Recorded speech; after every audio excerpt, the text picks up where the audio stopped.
the process when you got to transmute that tinfoil hat into a crown of knowledge, the activation of the crown chakra, to where you go from conspiracy theorist to prophet, right?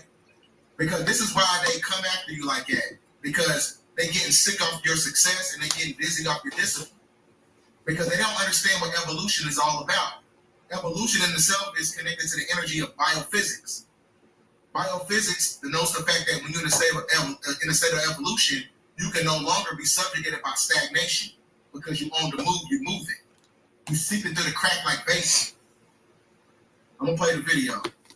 Needed for pet owners, we would just say keep those wildlife principles in mind when you do have your pets out. Keep them on leash, keep them away from wild animals, just in case. But it's not necessarily something we see transmitted from rabbits to dogs. Susan Mansfield said she's had a different bunny with tentacles in her yard in recent years. He had the same black stuff on him, and I thought he would die off during the winter, but he didn't. He came back a second year, and it grew. A group of rabbits in northern Colorado are sprouting growths, and it looks like something out of a horror film. Yeah, scientists say what's happening is actually pretty common. Errol Barnett explains.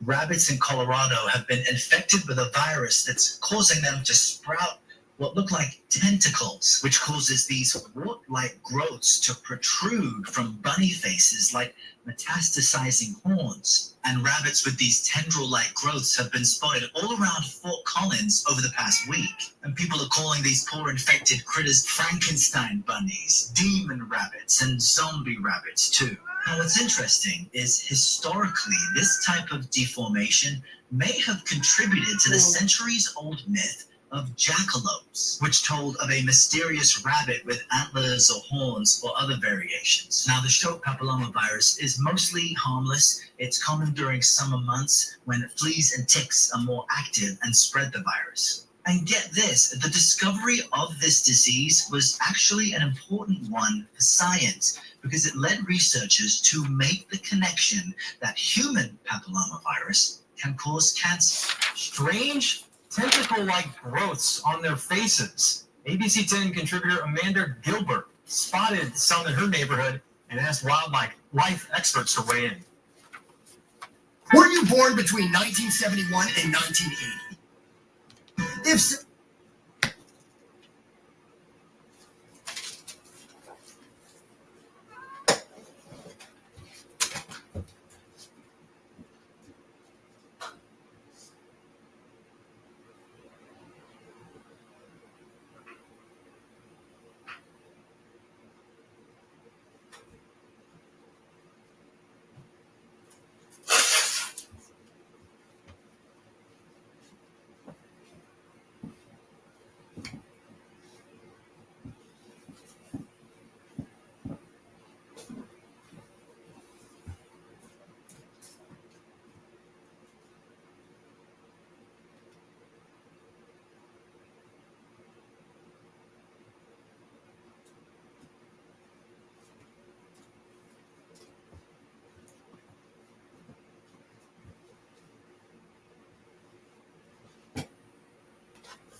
Oh, good day.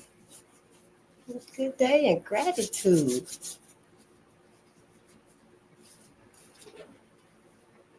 I'm just going to peek in this bag here.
Move, move.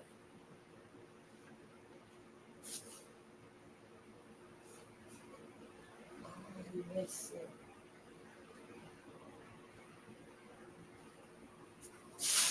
I'm missing part 1 and 2 to this puzzle.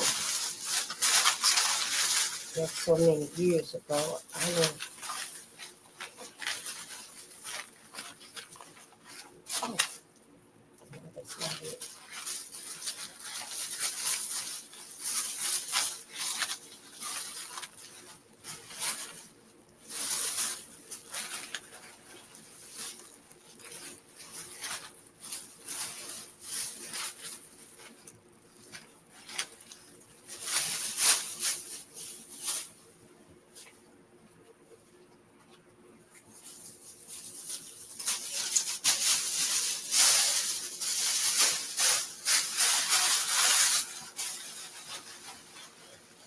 Oh, good day, Uncle Cal. It's so good to see you. It is so good to see you. All of us. I'd be so happy to just see us. You know, I'd be happy to see my friends and, neighbors and passerbys and stuff, but I just be happy to see us. It make me happy, especially about this, because, in my day-to-day life and stuff, people just aren't patient, don't want to hear it. They don't have the focus for it yet. I just wanted to see if I had anything about Booker T. Washington, since I got a notebook with his name on it, but it looked like I got everything in here but him. Yeah, it looked like I got everything in here but him.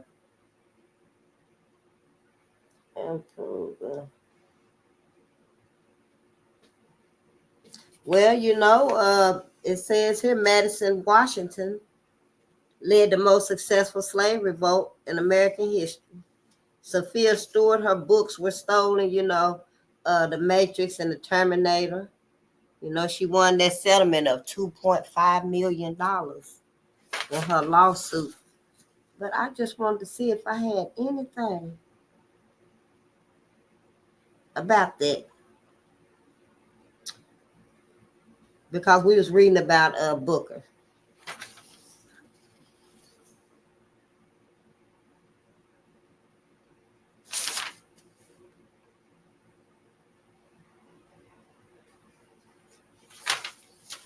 Okay, I'm about to be read. I didn't write nothing in here about him, I don't think. Racial terror and white supremacist organization. Oh, honey, yes. Ooh, Babylon is motherfucking falling. Oh, what's this? 24-year-old Caligula.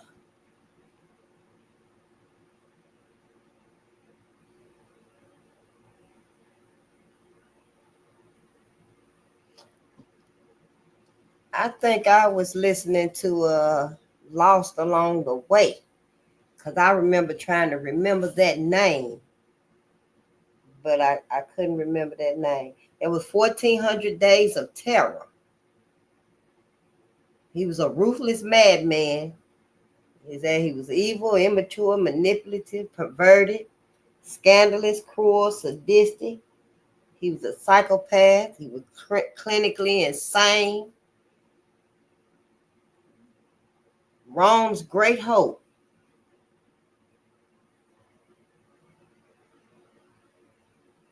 It was the population was 55 million. Over 2,000 years ago, and he still is a madman. He had incest with his sister whores and scandals with senators, with a senator's wife. But I didn't write nothing in here about Booker. I guess I meant to, but because I wanted to find out what I had read once before about Mary Overton coming to the meeting and writing down all the information that they were talking about. And that's how we end up with the NAACP. But I'll find it though. But yeah, let's read some tonight. Cause we're gonna be done with this book in another few days and stuff. Since I'm not reading the whole book and I'm just picking chapters out of it and stuff. What is that right there? Yeah, let me do the copyright disclaimer and stuff. It's so good to see y'all. I almost didn't come on tonight and stuff because I ain't got no storage now. For a few days, I ain't gonna have no storage pretty much. And then I was listening to one of our brothers too, breaking down what's happening in in the world and society and stuff. Yeah, I would like to share a lot of stuff, but I don't know how people will be receptive of it and stuff, me. So, I will be reaching out to folks and letting them know. And if they be like, no, Face, I appreciate it if you wouldn't, then I won't. Because I know, I ain't for everybody. And I don't like to just push myself on somebody and stuff. I do slip up. I slip up and, you'd be like, oh, But the ones that I have so far, ain't nobody said nothing. Well, don't let that happen again. Ain't nobody said nothing yet. But I just like to be mindful. So I don't want to step on no toes and stuff. Because, I just got here. And, yeah. And if we turn our attention from anything, it's going to be the ancestors. I already know. It's going to be the ancestors. That's the last thing that my people feel comfortable about. So, yeah, I can sit back. I can sit back. Yep, the copyright disclaimer. I know I'm back to the reading it and stuff. Copyright disclaimer under 107 of the Copyright Act 1976 allowance is made for fair use for purposes such as criticism, comment, news reporting, teaching, scholarship, and research. Fair use is the use permitted by copyright statute that might otherwise be infringing. Non-profit, educational, or personal use tips the balance in favor of fair use. So that's that. I like to go and get that out the way anyhow. But then I got it on my channel too. And I'm so glad and stuff because I didn't know anything about infringing.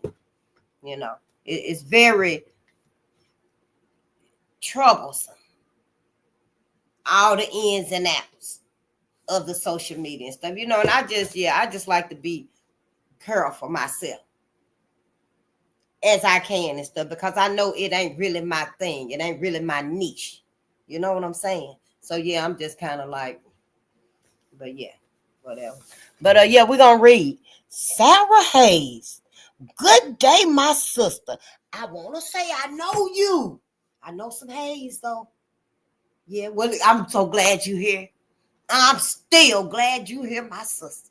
Yeah, and we reading. Tonight we are reading Stamped from the Beginning. Oh, well, I ain't said the mission in a while and stuff. I don't think I haven't wrote down this stuff. Well, anyway, I'm Face the Nation. We are on Bolden Unchained, and we are here to assist Black America. That's the only reason we're here, to assist Black America. We're here to uncover and condemn. Yeah, we're going to condemn it. We're going to uncover as much as we can. Everything that come within our focus, we're going to uncover it. And we're going to condemn that shit. We're going to start calling judgment too. That's what our ancestors need. For us to start calling judgment too on all of this. Every last bit of it.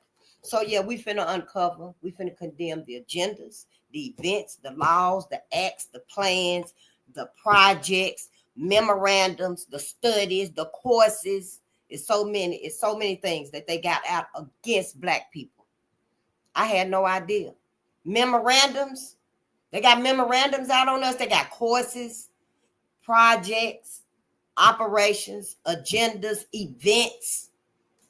We're in the middle of Project 2025 right now. We didn't even know about, Project Sea Spray. We didn't even know about any of those. We thought they all were just conspiracies, good lies, but it wasn't. It was not, honey. I was out one day and I found a book called True Conspiracies. True Conspiracies. I can't see it. I ain't even got my glass on. But that book is talking about every last one of them projects, every last one of them agendas, the events, That's what that book was, and I seen it and I got it. We're gonna read it too, because I wanted to know what was all of them. Remember, I had wrote them down, and I wanted to know what was all of them. What is MK Ultra? What is the Philadelphia Experiment? Operation Paperclip, Operation Gladio, the Manhattan Project, the Minerva Project, Operation Mockingbird. What the hell is all of this right here? And then I found a book on it. So we're going to read this stuff. But that's why we're here. Because I need to know. I need to know. How come we can't come together? What's wrong? I know something off. I've been feeling something been off since I was a little girl. I've been feeling something was off. But now I done come full circle. And it's time to find out what it is. It's time to find out what it is. Everybody was asking, everybody was saying, well, Black America can't come together. And then I seen the video, the little boy, he was telling the family and stuff, they was at a funeral. We got to quit having our reunions when the family is at a funeral. That's the only time we get together and stuff, you know. But everybody always want to know why we can't. And so I want to know too. And that's why I'm here. Yep, that's why I'm here too. And it looked to me, Black America, like it's white America done traumatized you. I know the season changing and stuff. White America done traumatized you so much, so bad. You ain't got no love, no empathy, no patience with yourself, with our babies, with each other, with our collective. We done turned all of this trauma against ourselves and stuff. That's why. And what we doing really is learning. How did it happen? Because I didn't know about Red Summer. I didn't know about any of this. I knew about the mainstream traumas that we done been through like y'all knew. And I forgave it. Oh, you know, yesterday was the 70th anniversary of Emmett Till. They got the gun. The gun is in a museum in Mississippi, the Mississippi Civil Rights Museum, I think. I wrote it down somewhere. But that's where the gun at the Emmett Till exhibit. Where is that? And you could go see it and stuff. I don't know the date and stuff. I just wrote it down. Yeah, but one of the family members had the gun at the Mississippi Civil Rights Museum. Just look it up and you can see when it is and stuff and go see it. Go see it. See, they matched it up with the serial number at the time of his lynching.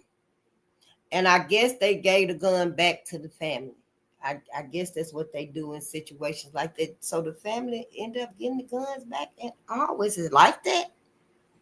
But it was 70 years yesterday for Emmett Till and stuff. So yeah, everything just being revealed for us. We just can't afford to deny everything, ignore everything. We can't afford it, y'all. And if you side against your ancestors, especially if you get knowledge, not just from me, from anybody, and they everywhere. And I could just imagine what Twitter like, you know, where we at. I ain't talking about other people. I'm talking about us. Everywhere we at, I know what we talking about. I can just imagine. You see how on fire Twitter is about Black people. You see how on fire Instagram is, how heated up we are, because we at that peak right now. So it ain't many of y'all that's been under a rock and that ain't getting this. So it's very important that you choose whose side you're going to be on, Black America, because if you on the wrong side, honey, your judgment is going to come on you too. Yeah, it's going to come on you too. But anyway, let's read The Birth of a Nation. And this is stamped from the beginning, the definitive history of racist ideas in America. I wanted to read this right here so we can get some understanding, a little bit more comprehension on all of this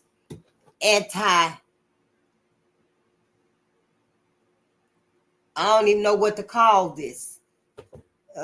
Sometimes I ain't even got the words for it and stuff. But I can't read the whole book, so we just reading chapters out of it and stuff.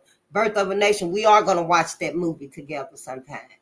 And Birth of a Nation is like the the part 2 to the Klansman, the remix to the Klansman.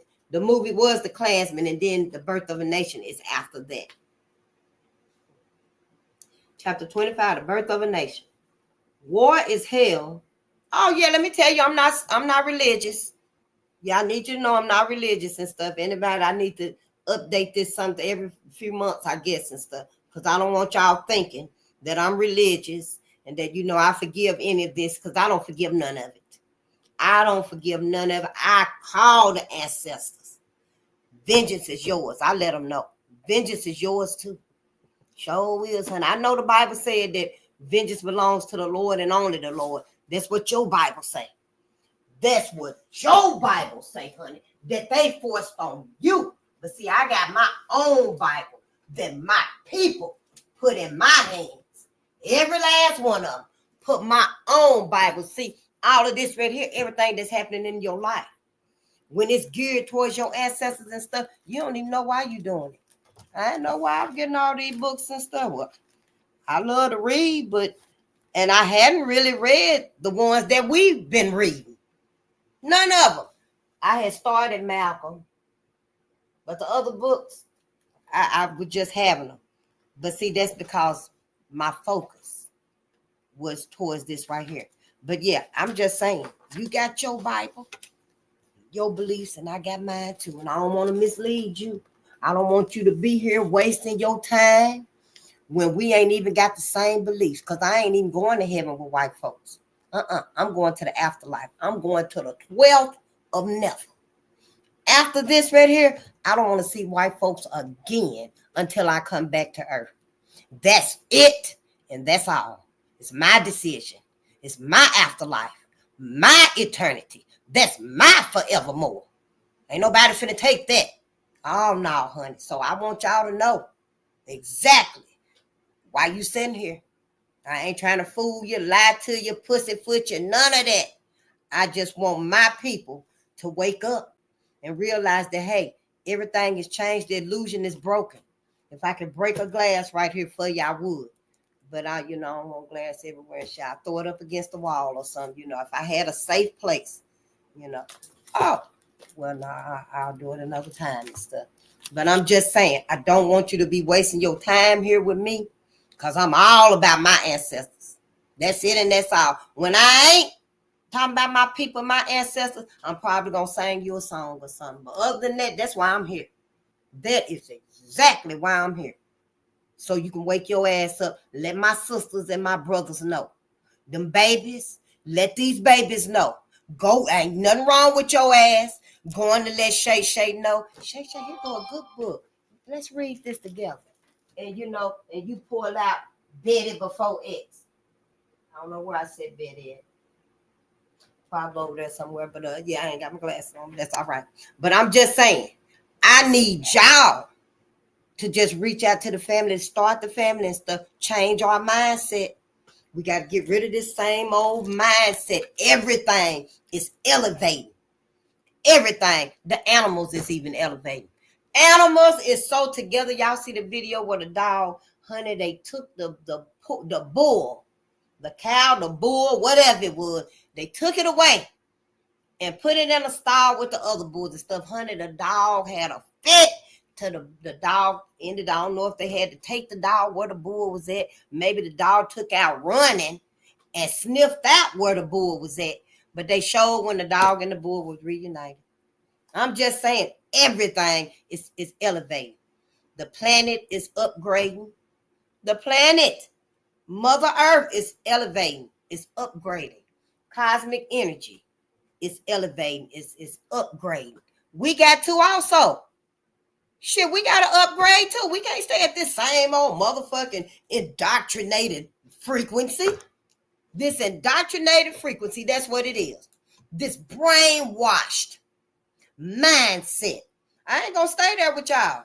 No, hell the fuck no. That's y'all asses. I just want you to know that, hey, shit, they making a fool out of you again. Don't be a fool and a dummy. That's all I'm here for. Let my people know. Now, it don't hurt my feelings if I'm not for you. Because, hell, this right here ain't neither. You scared of this right here. Yeah, so I already know. I'm already there with you. I ain't mad at you.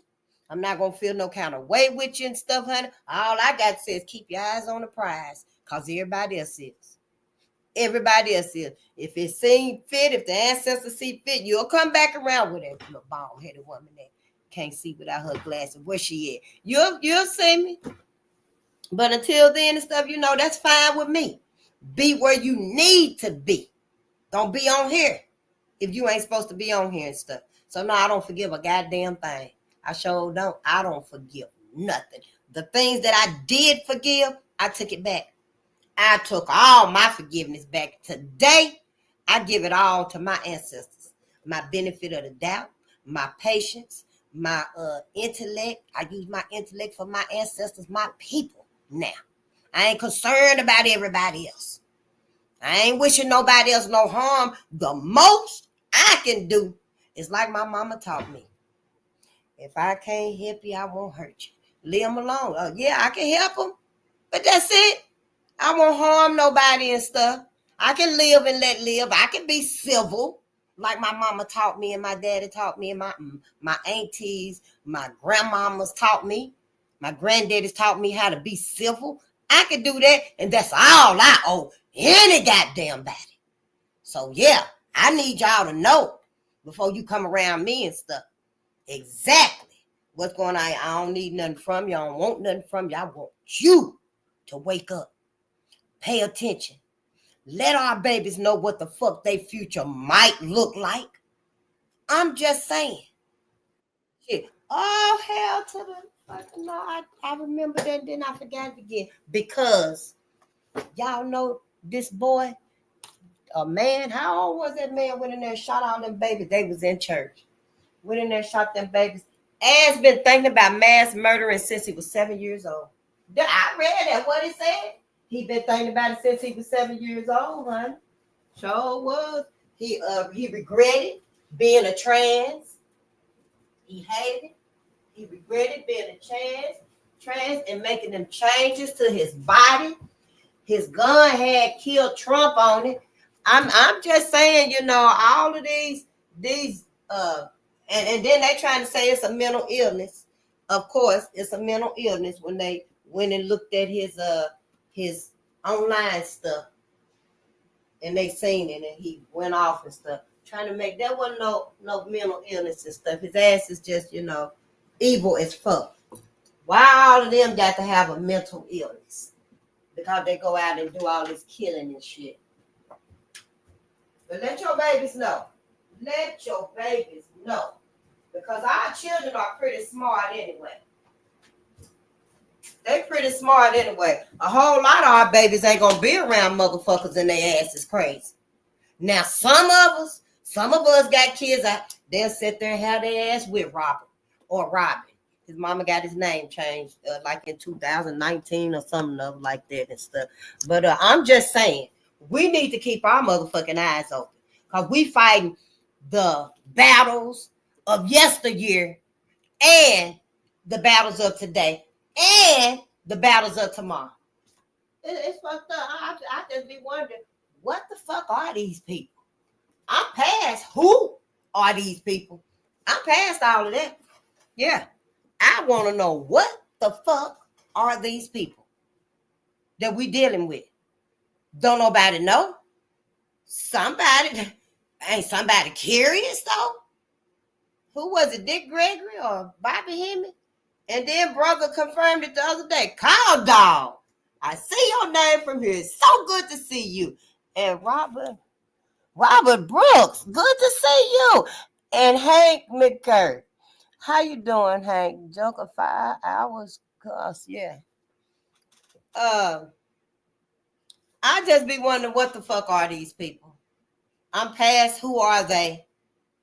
I want to know what are they?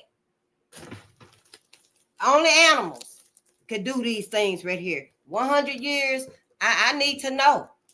I want to know. I'm finding out that we were eaten. White people ate us. I just learned a few years ago that they ate Nat Turner, but now it's like that was a thing. That was a motherfucking thing to eat black people. I can't imagine some of this stuff. So yeah, we so traumatized. And I need us to know, I ain't just trying to get to the surface or nothing. We finna go through all of this shit. To get healing, we gonna have to. To get the healing we need, we got to discuss all of this. Dr. Joy DeGrasse said we ain't had no healing, no therapy. And Dr. George Fraser said white folks ain't had no healing, no therapy. White folks crazy as fuck. White folks is crazy as hell. They ain't had no healing, no therapy. They ain't even discussed what's hiding within them. It's too much to just ignore now. We're in a new era now. A new day. A new era. The old ways is gone. The old life is gone. We're in a whole new era now. A whole new setup. The stage is totally different. So yeah, we fighting the battles of yesteryear, yesterday, and today. And we getting ready to fight the battles of tomorrow because they putting it up right in our face right now. They putting it up in our face right now. The best thing white people need to do is get out and take all that bullshit down. Tell they people, they sons. I don't give a damn how old Miss Mary and Mr. Charlie was. That's they sons. I don't care how long they've been gone and stuff. Them white men's out there, them white women, them white men's that's capable of all of this right here, that's got this, I don't know what to call this anti-lifeness about them. They need to get out there and tell them, hey, this ain't it. We're not targeting black people no more. We're not oppressing nobody anymore. We done with all of that. So America can goddamn it heal. Is America gonna have to literally crumble up? Cause Babylon falling?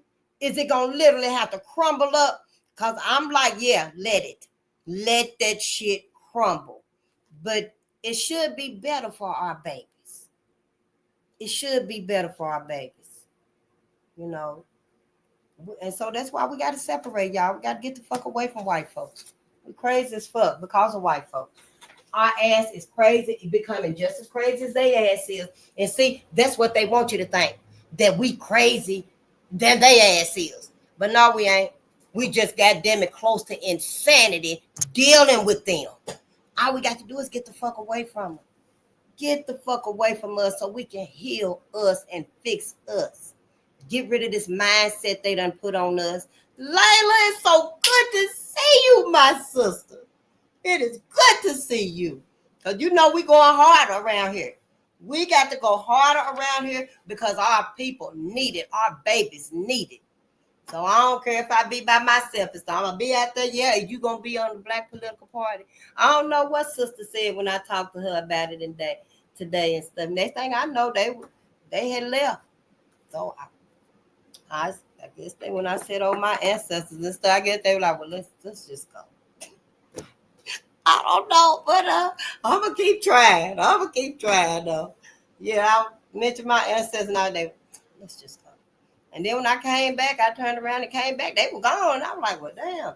Guess I just sat by myself. But I had my books anyway. I have my book with me because fuck it. Shit, you don't want to be with me? I'll be by my damn self. I will be by myself.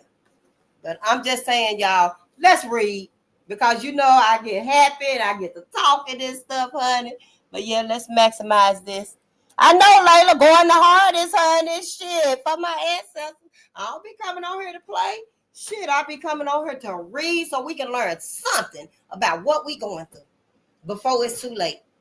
This our last chance. After this right here, we won't have no more opportunities. This will be the biggest fail that we have done our entire people. Our ancestors, our babies, our babies' babies, our grandparents, everybody. We lose this opportunity, might not get another opportunity. We might not get another opportunity. We will be probably enslaved. I know everybody like, oh, it's an enslavement. Everybody's enslaved. Everybody in this country is enslaved. Everybody in the world everybody is slave. Them motherfuckers know goddamn well, hell, they want us back. They know goddamn right there, so we don't really hone in on the truth. that white America want us back in their fields and cooking for them and cleaning for them, want us back so goddamn bad that they done built robots. I thought they were healing, if you will, or becoming better to at least take care of themselves. And behind our back, these motherfuckers been plotting a futuristic world where robots is finna take care of them. They even got an artificial womb. You ain't even gotta have babies no more. They motherfucking. Remember I was telling y'all some months ago about the artificial egg that's set in the corner and the baby's in there and it's like a oil filter, the thing that you put your oil in your car. Well, that's how you feed the baby in the egg. Just go screw the little oil thing right on up in there and it get its nutrients and stuff like that. But now it's a oh damn, that's it right there. Look. That's it right there. Can you see that? Oh hell no, probably not. Yep. World's first robot could give birth to a human baby. Now ain't that some bullshit? I mean, what the fuck are these people? I just want to know. If you don't want to be human no more, you don't want to be mankind no more, tell us. Let us know.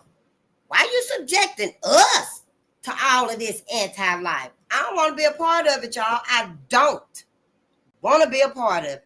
And I'm pretty sure it's some black people somewhere that feel the same way. I'm not going to go along with all of this bullshit that they putting out here and stuff. Hey, I got grandbabies. You got grandbabies. I mean, my grandbabies gonna need some your grandbabies out here. They're gonna need each other. And all of this shit right here. This ain't right. It ain't right. Yeah, let's read and stuff. But now that I know about all of this stuff, I can't just not talk about it with us when I come on and stuff. I always got something to talk about with us because there's too much being done to us. And everybody act like they don't know what's happening.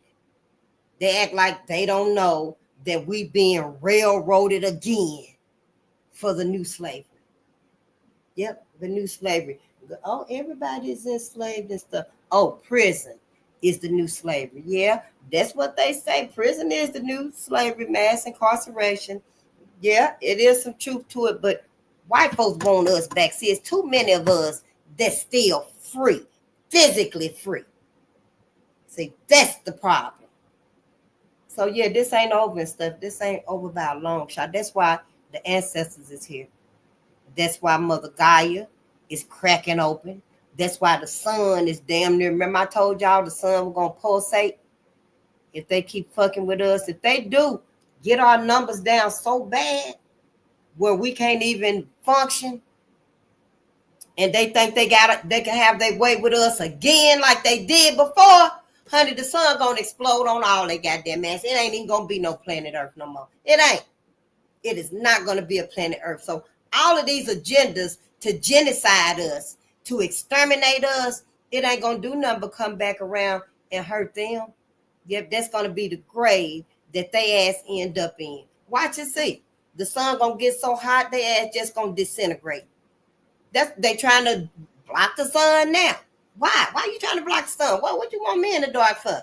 What you planning on doing? Sneaking up on us? Cause I believe they ass can see in the night.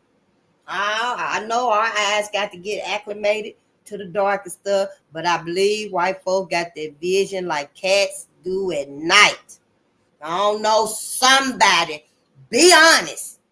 You've been mingling and marrying, having babies and building businesses and stuff for decades now. Be honest with black people. What the fuck are y'all? How far does this clownimal nature of y'all's go? How far, how deep does this clownimal instinct go? That's all I'm asking right here. I mean, what clownimal, I don't know, like, the gorilla or the monkey, they be like, black people look like monkeys and stuff. When in actuality, the monkey is more similar to white people and stuff. All that Neanderthal blood, we ain't even got none. And, so I'm just like, what the hell are y'all? You ready to tell us the truth yet? Is anybody ready to tell us the truth? Because something ain't acting, it ain't right for me. It ain't right for me. I'm not going to heaven with these people right here. I'm not going to heaven. That's our black Jesus right there. This is our Bible now, Black America. You done had that one so long, you know it. Go on and keep it with you. I ain't trying to take it away from you because I don't want to fight with you. I do not want to fight with you, honey. I sure don't. If that's the case, go on and take that one. Where them other Bibles at? I just said I was going to keep them to the side for y'all and stuff.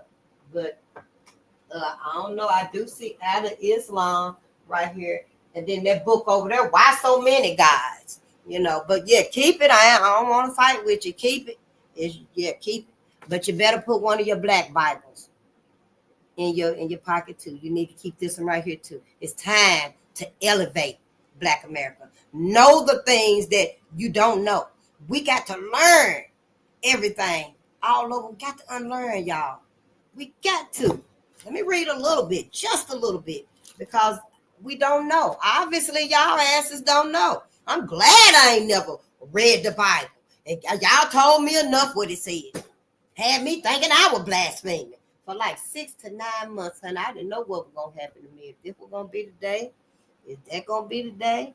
You know, any day could be the day and stuff, but I was cued in on it because I thought I was blaspheming. And then it was just like face. Don't your higher power want you to know the truth? Don't your God? Because I was going by God too, like y'all. I didn't always call my higher power cosmic energy. But after I got my permission, oh yeah, that's when I started thinking for myself, making phrases, phrasing it like I want to phrase it. Because I'm done with that bullshit they done brainwashed me with. So yeah, I like face, don't your higher power want you to know the truth? Then why you feel like you blaspheme because you looking for the truth? Trying to find the truth. And after that right there, it finally came to me, yeah. Yo, why don't your higher power want you to know the truth? What higher power don't want you to seek the truth? Ain't that what it say? And you think it's just talking about this book right here, Black America. We got too many Black Bibles right here that we need to be reading right now. We all do. But see, that's the indoctrination that we've been under. And that's why I'm here to find out what the fuck done happened to this stuff. This your Black Jesus. Yes, that is your Black Jesus. You see that cross right there under Willie? Do you see that cross? Now imagine 100 years. Imagine 100, and this is just 100 years out of all the hundreds of years. So can you imagine? At least just imagine just a little bit of it. Your Bible said the faith of a mustard seed. That's all you need. Faith of a mustard seed. Just a mustard seed. I ain't even asking for much. If you're going to be here. But if you ain't, then yeah, you go. But if you are going to be here, I just want to make it as simple as I can so you can follow me or understand where I'm coming from and stuff. Because I don't want nobody to follow me and stuff. Because, honey, where I'm going, we soon be there with nobody. We ain't going to be there with nobody but Black people. And where I'm going specifically, I'm going to pass everybody Black. Sure will. I love y'all. They gonna, where you flying off to? Shit, fly on back here. Hey, where you going now? Yeah, I'll be back in about a millennium or something like that. You know, yeah, I'm getting the hell away from white folks after this. Now, so yeah, you know, I'm just saying, we just got to be particular. Use your discernment and stuff. But yeah, we got our own Black Jesuses, y'all. I know ain't nobody want to say it and stuff. They're gonna be mad, a whole lot of them and stuff. But who the fuck cares? Because I'm mad too. I'm goddamn it mad too. But yeah, that's your Black Jesus, Willie Brown. They were not riots like they told me. They were massacres. All our ancestors were just massacred, honey. Some of them make you have nightmares and stuff for days on end. Even in the daytime, you be having nightmares because of this book right here. That's why we got to process everything every night. Every night I come on to read, we got to process stuff. Sometimes I think I still be processing stuff, you know, but it got to be done. It's necessary for the healing. The birth of a nation. Honey, war is hell, but there are things worse than hell, as every Negro knows. W.B. Du Bois had a knack for packaging the complex feelings of Black folks into words. After World War I cut off immigration from Europe, labor recruiters from northern industries headed into southern towns searching for a new labor supply. Even if The Birth of a Nation had never appeared before excited southern audiences, southern black people would probably still been all ears to northern industrial recruiters. Because remember, in racial violence in the United States, I think, and it was saying that all of the northern, the men up north, like in the warehouses and the businessmen and stuff, started going down south, telling the black men and the black women, yeah, come on up north. We got jobs for you and a decent living wage and better homes, and you can get out of this squalor, you know, and you got transportation there and freedom, and you can move and you can grow and excel and stuff. And then black people got their honey, and it wasn't nothing like that. Yeah, it was just as poor, 10, 15 in one house and stuff, and the old raggedy houses and stuff, and it really wasn't jobs like that. Then when the white men came back, the jobs was gone. So that's what it's talking about and stuff. But black people still was ready to go. Because remember, black people left down south with Pap. Remember Pap Singleton? We're down there in Tennessee and got so fed up, Pap took out walking to Kansas and was telling black people, come on, pack your bags, let's go. And everybody started following Pap, packing up their bags and stuff. Oh, honey, grab that baby and get them shoes. You breastfeed. What did you grabbing bottles for? Come on. Shit, yeah. And it ended up like 50,000 black people. It was a exodus. Left down south, going to Kansas. Went out west. And it was so different out west and stuff, honey. They couldn't survive. Some of them couldn't survive and stuff. And they died. Some of them died, starved to death, froze to death. Because it was different from being down south where you know what the weather going to be like. You know where you can find a field with some leftover potatoes in it. You know, you can find some berries and pecans and stuff like that. All year round, you can find something to scrounge up. But in Kansas, it wasn't like that. So quite a few of them went back down south. And honey, what they do that for? Because white folk were like, oh, you're back. Minnie, you're back. Where you been? And they started whooping and beating on the black people that came back to tell them, who the hell told you to leave? And they got back to Pap. They were looking for him. Yep, and Pap walked back down there too. And who the fuck looking for me? I told him to leave. I didn't want him to come back. Yep. So black people were ready to go anyway from down south, try their luck elsewhere with their skills and their talents, you know, just to get the fuck away from white folks, you know. And oftentimes it wasn't much better up north and stuff because here racism was up there too. We just ain't never found nowhere up north or down south or in the middle where we can have peace and safety. Call the white folks. Then again, southern black people did not need these recruiters to entice them to escape a place that in some ways was worse than hell. Honey, yeah, I imagine a lot of them stayed there because nobody had said, let's go. Yep. By that time, because, you know, during slavery, did nobody even have to say, let's go. Everybody was hoping, black people were hoping, nobody said, let's go. Nobody said, let's escape, let's run away. That's the fear. That's the fear. Well, that's how I feel anyway about it. Where's my dad? So, and we still got some of that same fear right today because of white folks. We very hard on us though. We ain't never been this hard on us. Sure ain't. I don't know what happened. How they threatened black people to turn on themselves and stuff. I'm still convinced in racial violence in Kentucky. No. Was it racial violence in Kentucky? I think it was racial violence in Kentucky. I'm convinced that book said that white people, white men and black men were doing drive-bys against each other. And then somewhere along the way, the white men stopped doing the drive because the white men started doing drive-bys in the black man neighborhood communities. Black men got in their cars and started drive-buying back. So at one point they both were just shooting drive-bys, and then it said the white man stopped doing drive-bys, but the black man turned the gun on itself, I'm gonna have to check the book out again and read it again just to see, because something happened in the midst of that. You see where I'm coming from? Something had to happen in the midst of that. I mean, I keep wondering, what did our ancestors see during all of this? I mean, to see someone at that clanimal nature, that bare clanimal instinct is revealed. What did they see? But none of them are here to tell us.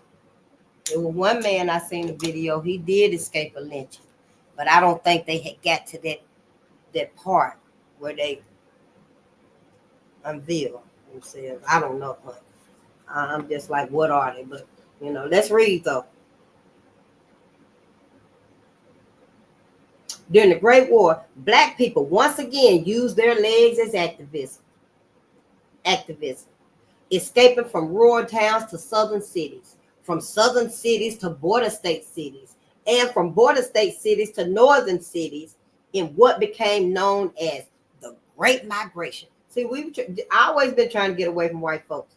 In the first mass anti-racist movement of the 20th century, migrants eschewed beliefs in the New South racial progress, in the notion of Jim Crow being better than slavery, and in the claim that Blacks' political economic plight was their fault.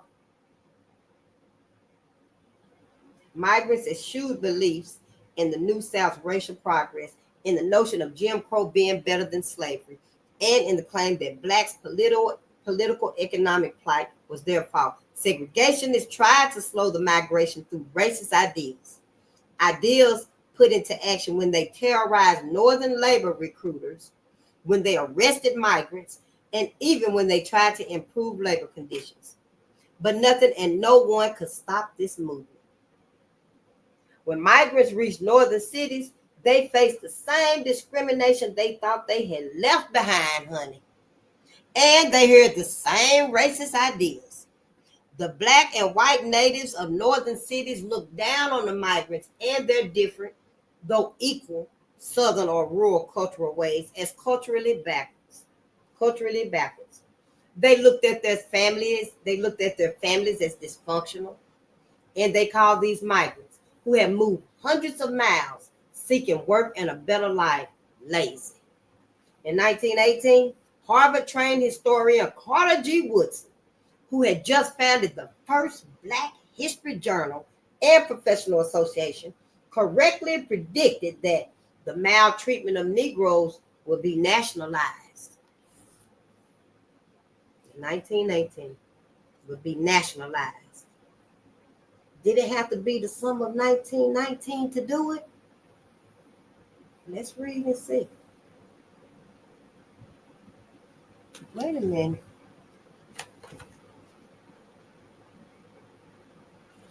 Because this right here happened after slavery. This was after slavery right here. Yep. Here was. I mean, after slavery. And we know slavery was horrific. If our ancestors wasn't so strong, suicide would have been the only answer, probably.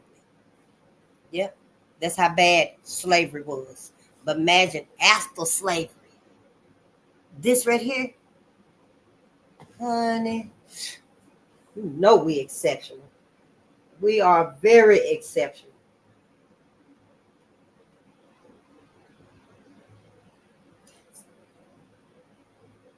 What was I at over here? Migrants face segregation in the northern receiving stations. Migrants face segregation in the northern receiving stations, as journalist Isabel Wickerson termed them in 2010. Racist Harlemites, for instance, organized to fight off what they called a growing menace of Black hordes and ended up segregating their communities. Over the course of 6 decades, some 6 million Black Southerners left their homes, transforming Black America from a primarily Southern population to a national and urban one. And segregationist ideas became nationalized and urbanized in the process. Exactly what Carter G. Woodson said. Over the course of 60 decades, 60 years, some 6 million Black Southerners left their home, transforming Black America from a primarily Southern population to a national and urban one. The Great Migration overshadowed a smaller migration of people from the Caribbean and Africa to the United States. The Great Migration overshadowed a smaller migration of people from the Caribbean and Africa to the United States. A young, well-read, charismatic Jamaican with a passion for African people and an understanding of racism arrived in New York in March 1916 to raise funds for a school in Jamaica. Seeking out Du Bois, the stocky, dark-skinned Marcus Mosiah Garvey visited the New York offices of the NAACP. Du Bois was absent, and Garvey was unable to tell whether he was in a white office or that of the NAACP. The plethora of white and biracial assimilationists on the NAACP staff and all the biracial assimilationists in leadership positions in Black America no doubt contributed to Garvey's decision to remain in Harlem and build his Universal Negro Improvement Association.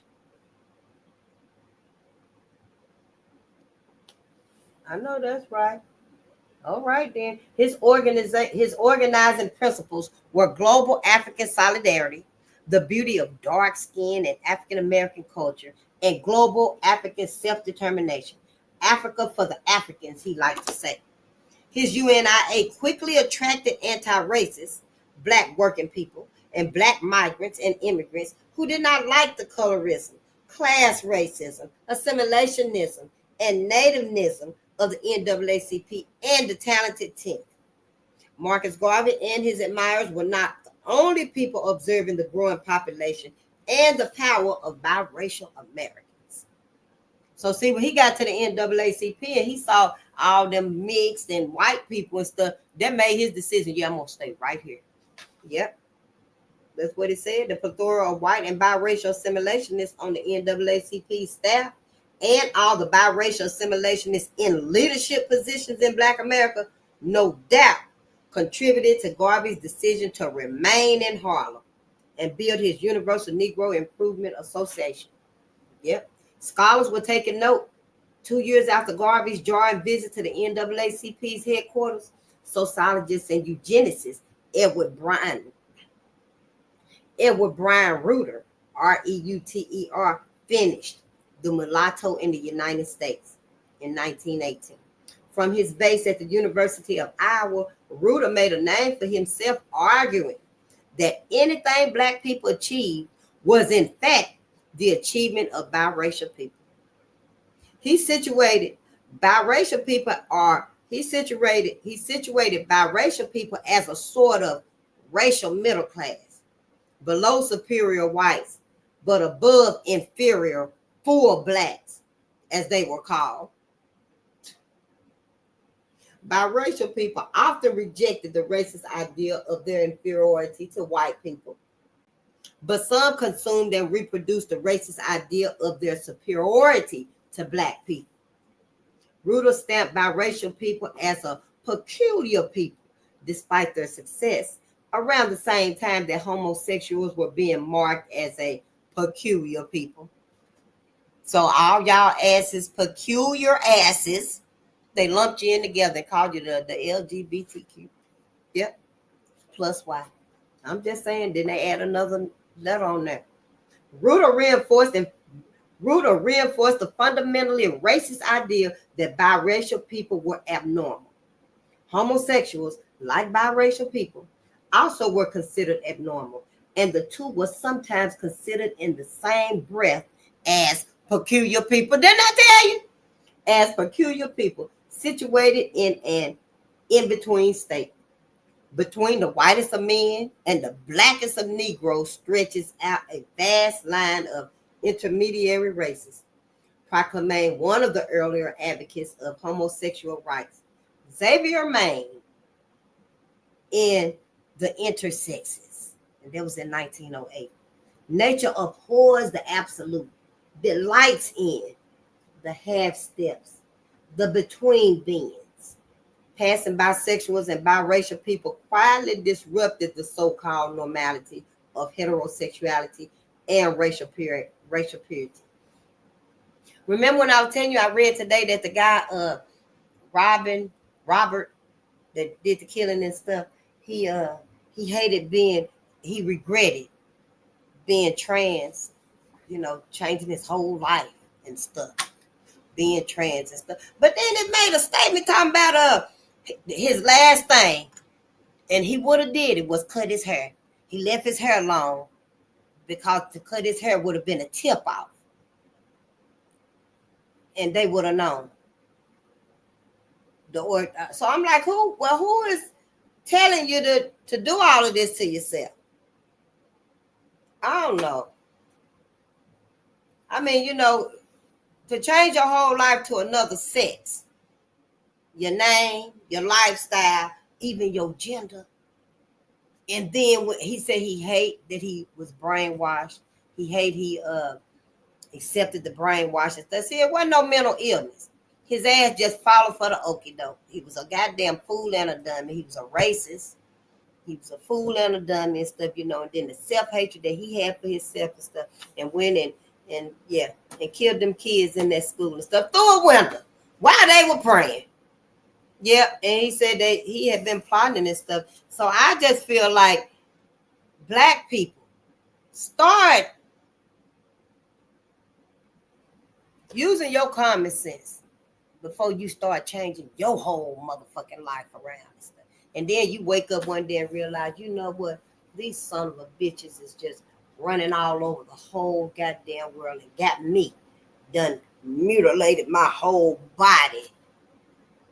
Anything could make that happen. And then you can't change it. But see, the thing about it is, to me, maybe it's different now since he did what he did. I don't know. But I was under the impression that other people will go back to their normal self. Everybody gonna go back to their normal self as much as they ass can, because some of them look like a straight goddamn reptile out here with horns and stuff and scaly skin on them and stuff, dyed eyeballs and stuff like that. But I'm just saying, when people do attempt to normalize, go back to looking natural again, Black America, you're gonna be stuck. You're gonna find it hard to go back to being just yourself again. Because see, that's how sincere your ass followed the trend. That's you're gonna be so miserable. You're gonna be so miserable. So stop following all the trends right now, Black America. You got to. And that right there, him letting everybody know that he regret. Maybe he would have still been gay, bisexual, however it is, I don't know, attracted to men, or however they be and stuff. Maybe he still would have been like that, but he would have been happy to just accept it as I am. Maybe that was the key. I don't know. I'm just saying, for Black folk, stop following every goddamn thing. Stop goddamn it following everything. We supposed to be having Black babies. That's what you're supposed to be doing. Not dipping and diving, because these motherfuckers out here, these same motherfuckers out here, next y'all ass gonna be fucking with dogs and horses, gonna be fucking cows and letting your cat lick on you and stuff. You see that video of that girl let that horse just licking her neck? One girl, white girl, just sitting in the chair. Horse got his whole goddamn tongue down her throat, and she got her leg crossed like that, really kissing with the horse. I mean, they gonna have y'all goddamn asses out here literally fucking with a dog. Yeah, that's what you're gonna be out here doing if you keep going like you're going. Find yourself. Be okay with who you are, looking for the truth. That's what you need to do. That's all you got to do. For all of this right here, it ain't helped you save yourself, your child, your daughter, your neighbor, your student, whoever in the church, at home, in school, nobody. The way our people is out here, honey, you need to pick something else up. Pick another Bible up. You pick another Bible up. Maybe you'll learn something. Maybe you'll learn something that's true, And along the side of it, you'll learn to redirect all your focus about your afterlife. You'll start considering, well, do I really want to go to the afterlife now? Spend all my forever and ever? Well, where is justice for Emmett Till? And his anniversary was yesterday. So where is the justice for Emmett Till? He in heaven. He in heaven with Carolyn Bryant, her husband, what was his name? Roy Bryant, and J.W. Milan. He was the one that was his gun. So Emmett Till up there in heaven with them yesterday. They just had the 70th anniversary. Of course, don't nobody remember. You ain't got to tell me that. Face ain't no remembrance in heaven. You ain't hungry. You ain't in pain. Well, God remember. Your God remember. So where the justice at for Emmett Till yesterday? Where was the justice? He's still waiting today for his justice up there. You got to start thinking. We got to start thinking about it. Don't make no sense. White folks ain't never made no motherfucking sense. But they had it right, though. Let their ass sleep with each other. Let their ass try to have white babies before they flip that on your black ass. Dr. Umar Johnson should have got his school. Brilliant man, but I digress. Dr. Johnson said it take 3 generations for the mix of biracial babies. Since we reading about them, it take 3 generations for a biracial child to grow up, a biracial mother or father, to flip the color of the baby, of them, to increase their numbers. Yeah. Instead of that biracial child having babies with black people or whatever, just go to the white man. And white folks gonna do that with them. It'll probably be after they feel like they done lowered our numbers enough. Then they're gonna tell all of these mixed and biracial and mulattoes and all of that. They're gonna tell them, hey, you want the good life again? Do you want the good life? Do you want the vacations, the fur coat? Do you want the stocks and bonds? Do you want the generational wealth every month, every 3 years, every 5 years, every 10 years? Do you want the good life, the easy road? Start sleeping with white men. Get back with white men so we can increase white babies. It's something like that. Dr. Francis Cress Wilson said that they worried about white genetic survival. So it's something along them lines. But when they do flip the script on your black ass, it take 3 generations. Your ass white right on up out that gene pool. Yep, right on out the gene pool and stuff. Yep. You're gonna be like, nobody gonna remember you. Maybe somebody have a baby that look like your black ass. I don't know. Probably not.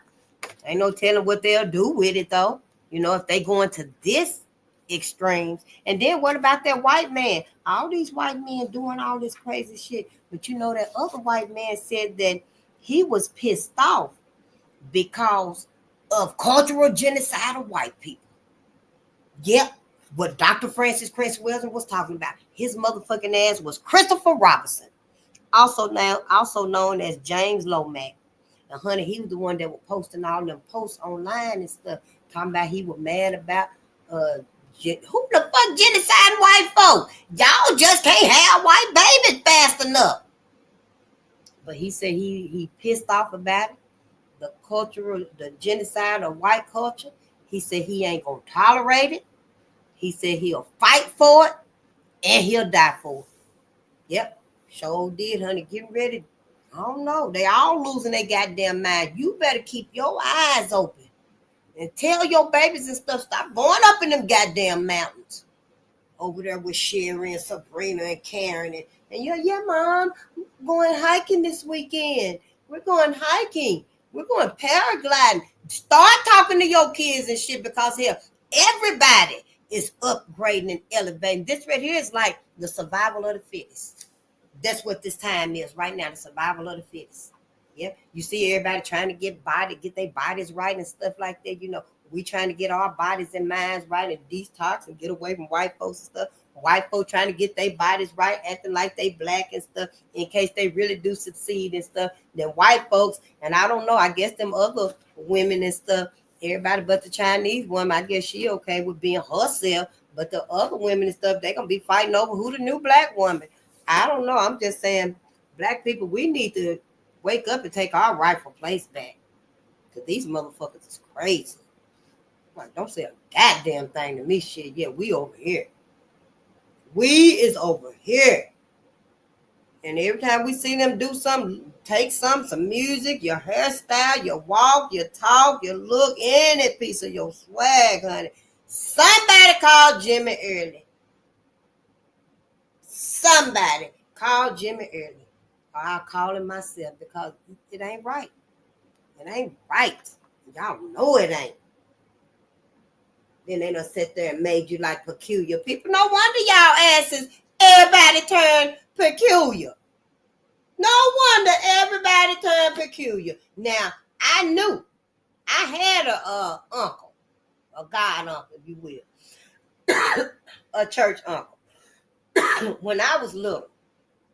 And he was naturally in touch with his feminine side and stuff. And that's as much as I can say about it. Because, honey, he never brought his bedroom out into the church, into the streets, outside, period. Nobody knew, as far as I was concerned, and I knew as a little girl and growing up and stuff. So this right here, peculiar people that they used, it was nothing but a subliminal messaging for black people. And y'all asses with that low vibrating and shit, our mothers, grandmothers and stuff, whoever the fuck, when was this? It took hold. And over time and stuff, they just been tuning it up on our asses. Sure did. Y'all asses fell for it too with your peculiar ass. I'm just saying, don't be mad at me, shit. You still can have black babies. Go have some black babies. Everybody else finna go back to normal. Everybody else finna go back to normal. You're gonna see a few still out there with pink hair, green hair, you know, still with the long nails and stuff. But watch and see, everybody finna start getting shorter nails, going back to the neutral hair colors and stuff, brown and black and blonde. Watch and see.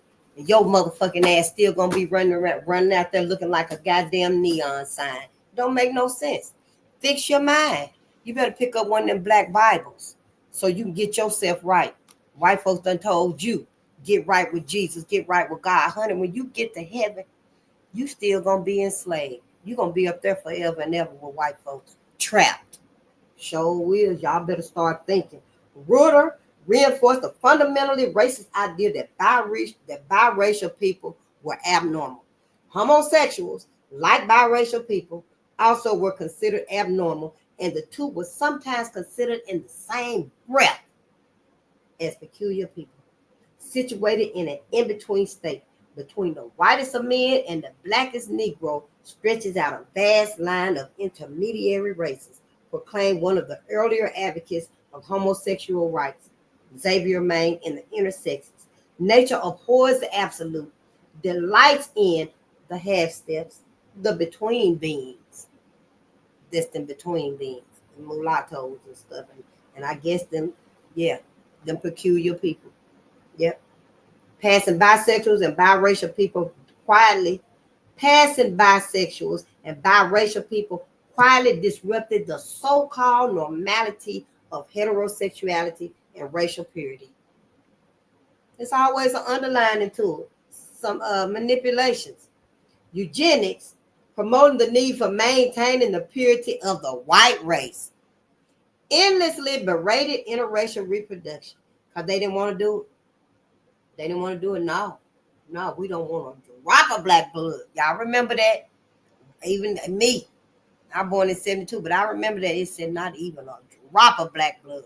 Well, what Dr. Francis Cress Welsing taught us, we go back to that again, because somewhere along the way, they used that as the weapon to win the argument for interracial relationships. Yeah, if we just mingle with them and we get the babies, somewhere along the line, we could tell the babies, hey, marry Mr. Charlie, you know, because at that time and stuff, see, they knew, well, we controlling everything. We got control of the monies, we got control of the land, we got control of the airwaves, the sea waves and stuff, you know, we got control, we got all the power. So they're like, yeah, let's do it. So yeah, you know, once we get along and stuff, we'll just let all the mulatto, the biracial, no, find you a white spouse.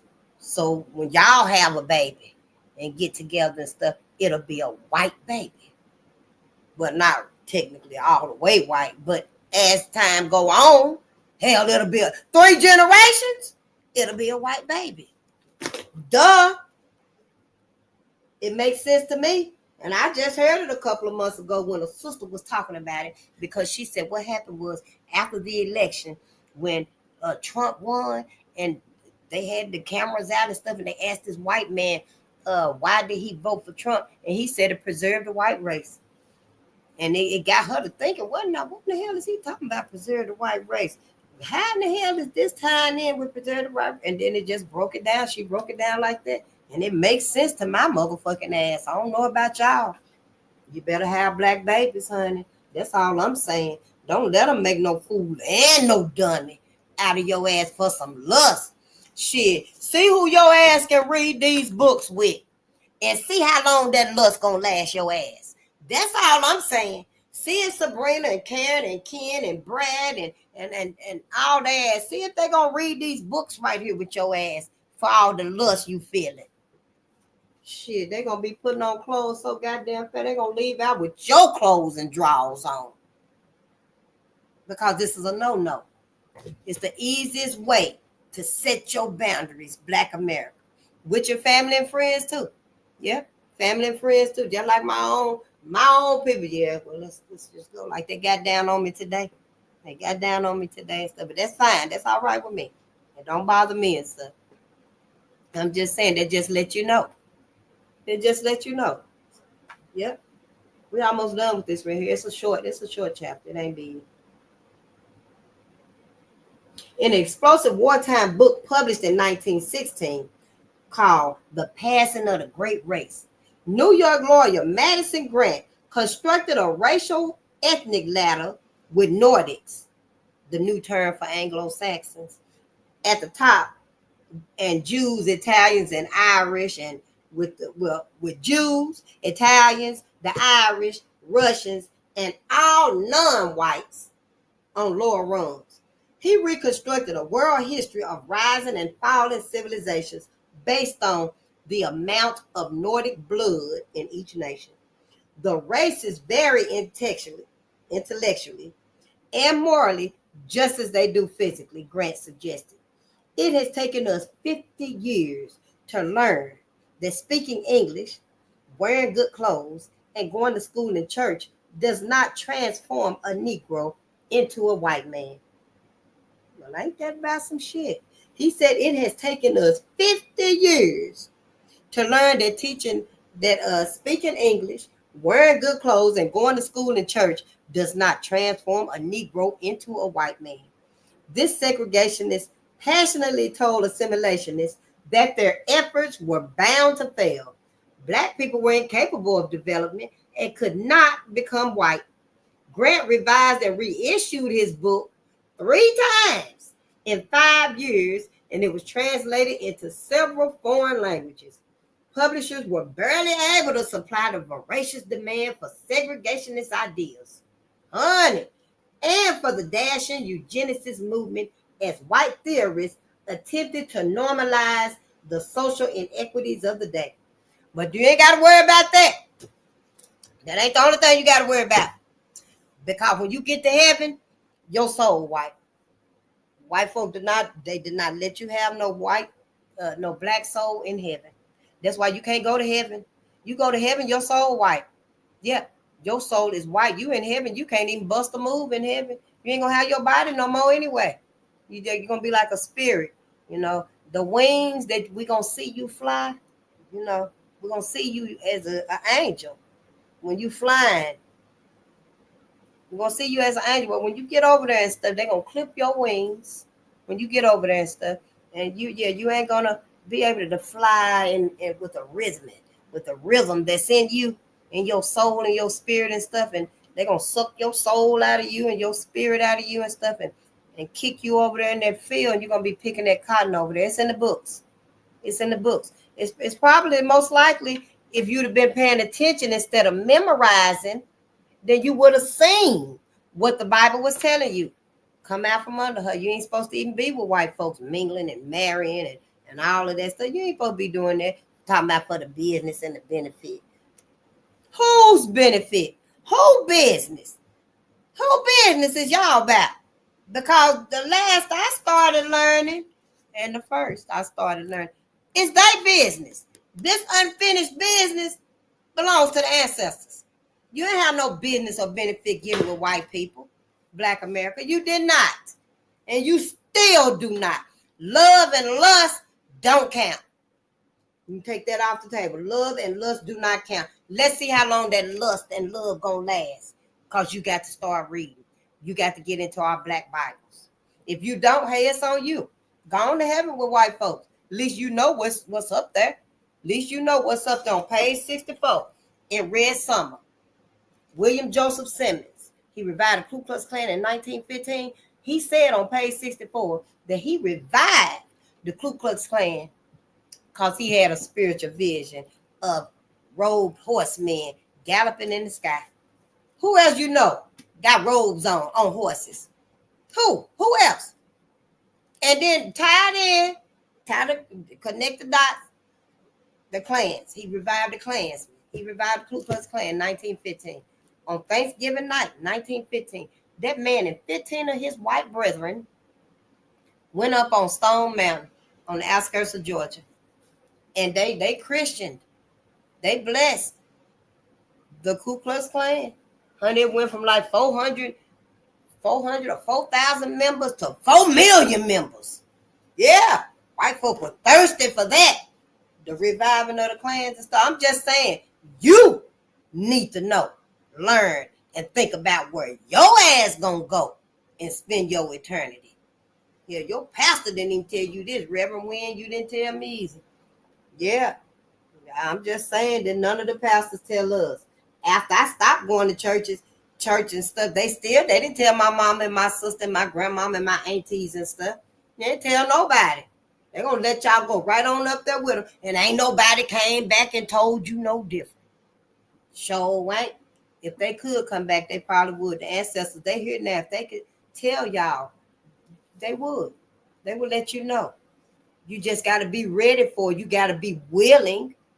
I want to know. They know they can come and tell me. Shit. There's probably somebody already that told me that and stuff. But you got to get the knowledge. Don't be scared of it.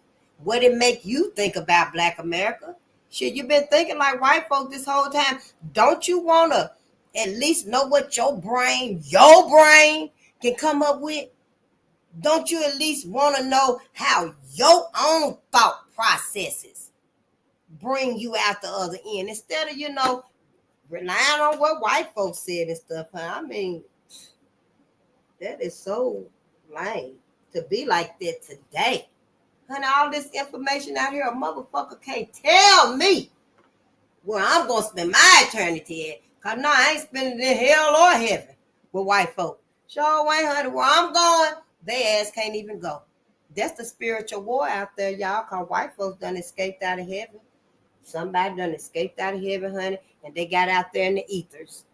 And then, they was out there for a while, a couple of millenniums, I guess, a couple of hundreds of millions of years and stuff before anybody found them hiding out over there behind them clouds under a rainbow at the very, very end spot of a goddamn meteor or somewhere, hiding out in the ethers over there, burrowed inside of one of them stars or something, one of them faraway galaxies and stuff, just living it up. White folks was. And then when other beings, the extraterrestrial, the other aliens, the other people, us, out in the ethers and stuff, found out other Black people in the rest of the multiverse, found out that white people had got out of heaven and they were at the other end of the multiverse. And we got to find them. They didn't really know where they was at and stuff, but they knew because it was a ripple through the multiverse. It was a ripple. And they were like, wait a minute, this is different. What is this? Where did this come from? And then that's how they knew that, somebody here that ain't supposed to be here. So they found them. They had to look for them. They found them. They found their asses. It might have been the first war. Malduk. I don't know if it was Malduk or not. Somebody I was reading about and stuff, the first war, the spiritual war in the heavens and stuff in the ethers. Yep, that's what it was about. Some white folks' ass. Yeah, they're like, we're going to get up out of heaven. I guess because some of the ancestors is not in heaven. They took a detour. That's what we got to do. Take a detour. And I'm taking the first detour. Sure will. You ain't got to tell me twice, but let's read so we can finish this up. Because I know some of y'all like, what the hell she say? Yeah, you ain't going, I ain't going to heaven. You can't go to heaven. I mean, look at that. It's taken us 50 years to learn that. So who was that came out with the song? Still Nickel. Just Nickel or something like that. There you go. There you go. No matter what you do, what you get, how much money you make, how grand you talk, all the languages you can speak and stuff. White to white folk, you still just a nickel. That's why, yeah, I want to know what the fuck are you? Wow, literally. What the fuck are y'all? Said you want to be like that? Hey, let's just tell it like it is and stuff. When Germany surrendered in the Great War, an embittered Australian soldier sprinted into German politics, where he gained some cheers for his nasty speeches against Marxists and Jews. In 1924, Adolf Hitler was jailed for an attempted revolution. He used the time in prison and Madison Grant's book to write his magnum opus, Mein Kampf. Yeah, honey, that was the book. That was his manifesto. That was his manifesto, just like that boy had. Robert, the one that just shot all them babies, them 2 babies. I think he killed 2 and shot 17 others that were injured and stuff. Yep, same thing. Well, akin to the same thing, because he had a manifesto too. Yep, a manifesto is just them writing it out. Crazy shit, honey. The highest aim of human existence is the conservation of race. Hitler famously wrote, the Nazi Caesar later thanked Grant for writing The Passing of the Great Race, which Hitler called my Bible. I be damned, now he got a Bible. Now his ass got a Bible. And it ain't nothing like this. It ain't nothing like this right here. Sure ain't. So yeah, you don't feel bad, Black America. Do not feel bad about your Bibles, okay? Still keep this one right here. Still keep it if you need to. Well, I ain't even gonna fight with you, like I said and stuff. Keep it if you must. But I guarantee you, honey, when you get to reading your Black Bibles, you ain't gonna have no need for this no more, unless you finna go back and reread with Black eyes or Black perspective and read it then. But other than that, yeah. Honey, somebody better. I'm just saying, but let's finish this. Eugenicist ideas also became part of the fledgling discipline of psychology and the basis of newly minted standardized intelligence tests.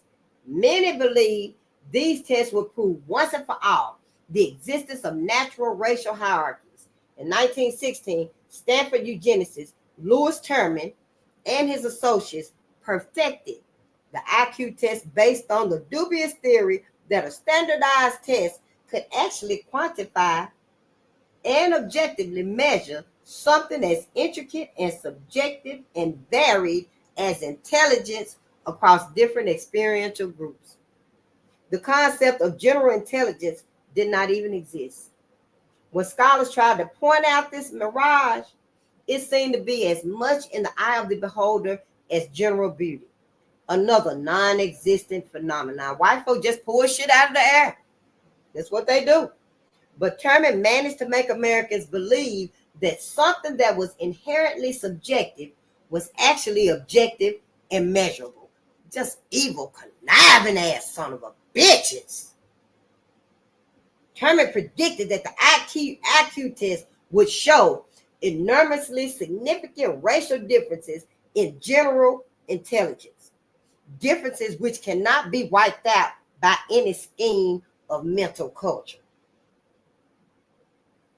Standardized tests became the newest objective method of proving Black intellectual inferiority and justifying discrimination. And a multi-million-dollar testing industry quickly developed in schools and workplaces. All 100, they passed it on. IQ tests were administered to 1.75 million soldiers in 1917 and 1918. American Psychological Association president and Princeton psychologist Carl C. Brigham used the results of the Army intelligence test to conjure up a genetic intellectual racial hierarchy. And a few years later, his ass constructed the SAT test for college admissions.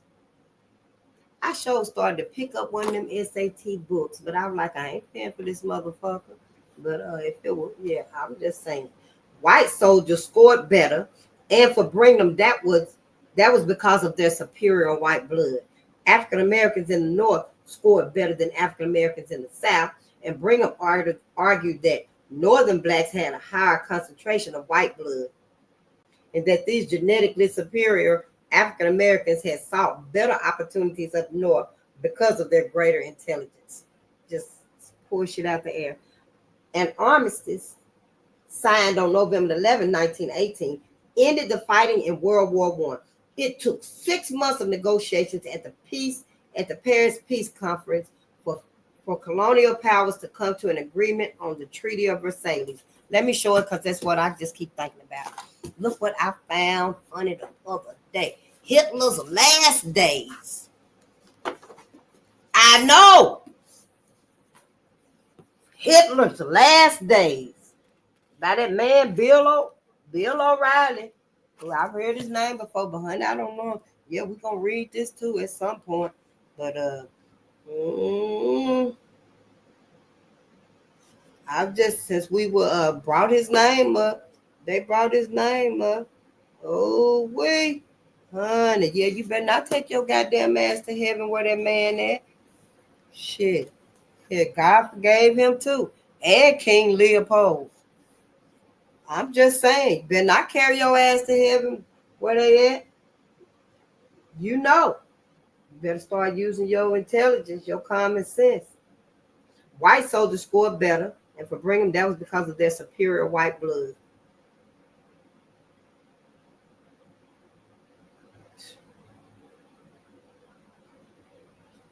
Let's see where it took 6 months of negotiations at the Paris Peace Conference for colonial powers to come to an agreement on the Treaty of Versailles. W.B. Du Bois ventured to Paris in 1918 and sent back gripping letters and editorials to the crisis. He shared the racism faced by black soldiers, adding to the wartime press reports filled with stories of black heroism. But this storyline of black heroism changed in white newspapers to the storyline of black deficiency, when the officers, who were disproportionately white and southern, returned to the United States and began telling their own war stories to reporters. As a collection, Du Bois's Parisian dispatches and activities displayed his lingering double consciousness of assimilationism and anti-racism. So see, what happened was when they came back from the war, and we got all of it in that book right there. We'll go over it in the daytime and stuff because we learned about a whole lot of our soldiers and stuff that came back with the medals, the real medals. I'm talking about the real medals and stuff. That's why the war at Carswell Drove, the riot, the massacre at Carswell Drove happened with Joe Ruffin, when all the soldiers came back and they had a parade for them and stuff, and then 2 white men was down at the black people's neighborhoods, community and stuff, had their motherfucking ass at the parade with their guns and stuff. And they had Sam in the backseat of the car. Joe was on his way to the parade when he saw them. And Sam was like, stop, there's Joe Ruffin. He'll pay my bail. It was $75 because they said that Sam was down there selling illegal booze and stuff. So they were taking him to jail and stuff. But they knew that Joe Ruffin had the money. See, Joe was a rich black man. He owned his own land, his own tools, his own mules. He had like 2 cars, Cadillacs. You know, they hated a black man with money, with land. Especially you had a car too. Oh, white folks hated and stuff. So something happened. They ended up pulling over. Joe went over and was talking to the sheriffs and stuff, letting them know what, you know, I got the money, but I don't have it now. I'm on my way to the parade. What were y'all doing at the parade? How they get you, Sam? So, they was talking and stuff. And somehow, I guess one of the white men got pissed off because how dare you talk to the sheriff like that? And the gun went off and stuff. And Joe ended up grazed upside the head, but he didn't die. The sheriff was shot and killed. I think Sam was shot and killed. I'm not sure. It was in Red Summer. That's how Red Summer started out. They got Joe to another town for safety and stuff because white people went ballistic and stuff, honey. And the massacre broke out. White folks just started killing black folks and stuff like that. And they couldn't get Joe, but they went and got his best friend, William Williams. Drug that old man out the house and beat him and hanged him. They lynched him. They killed both of Joe's sons, hung them. They beat them, mutilated them, threw both of their bodies in the fire in a burning house. One of them had a rope around his neck and the other one had a chain around his neck. And they said the next day they didn't know which one had the rope and which one had the chain. They couldn't even tell them apart and stuff. So I'm just, it's just, it's a whole lot. You got to process this every night. Every goddamn night. But white folks telling this stuff, they so superior and peaceful and calm. And, well, if it was some other white folk, please let us know who got this capability. I'm just saying. But yeah. So he shared the racism faced by black soldiers and that the wartime press reports filled with stories of black heroism. So that's what happened. When the black men were telling their stories and stuff in black papers and stuff, the truth. But then when the white men were telling their war stories and stuff, it was just straight lies. And these was men that was in the same damn war. In the same war. But see, white folks thought that their newspapers was gonna stay on top and it wasn't gonna be challenged. That you lying. My daddy was in the same war. He the one got the purple medals. And then the United States had created the Purple Heart for the bravest soldiers. And then all of a sudden they stopped doing the Purple Heart. I think it's because black men was the ones that won the Purple Hearts because of their outstanding, extraordinary bravery. And there was a lot of them too. I can't wait till we read some of them. Maybe tomorrow and stuff. We'll read some of them and stuff. And then the United States stopped doing the Purple Hearts. However, other countries thought that, wow, that is awesome. We're going to honor our soldiers like that, our soldiers of great bravery and exceptionality. We're going to honor them with a special medal too. So I hope America, started doing the Purple Heart again. I forgot to even look. But yeah, it was in the book that we read and stuff. Damn, this thing ain't. Yep. So let's just finish this up and stuff. And I'll go on all night. As a collection, Du Bois's Parisian dispatches and activities displayed his lingering double consciousness of assimilationism and anti-racism. Once him and Booker decided to work with some goddamn coalition building with white folks and stuff, that's when he became of the two minds. That's when they began to give in to the two-minded, assimilating with the enemy, but then you're anti-racist. It don't work like that. And you find anti-racism, but you're assimilating with the ones that created the very racism and stuff. It just don't make no sense to me. Du Bois witnessed steadily fierce opposition among the victors at the Paris Peace Conference to granting independence to colonial peoples.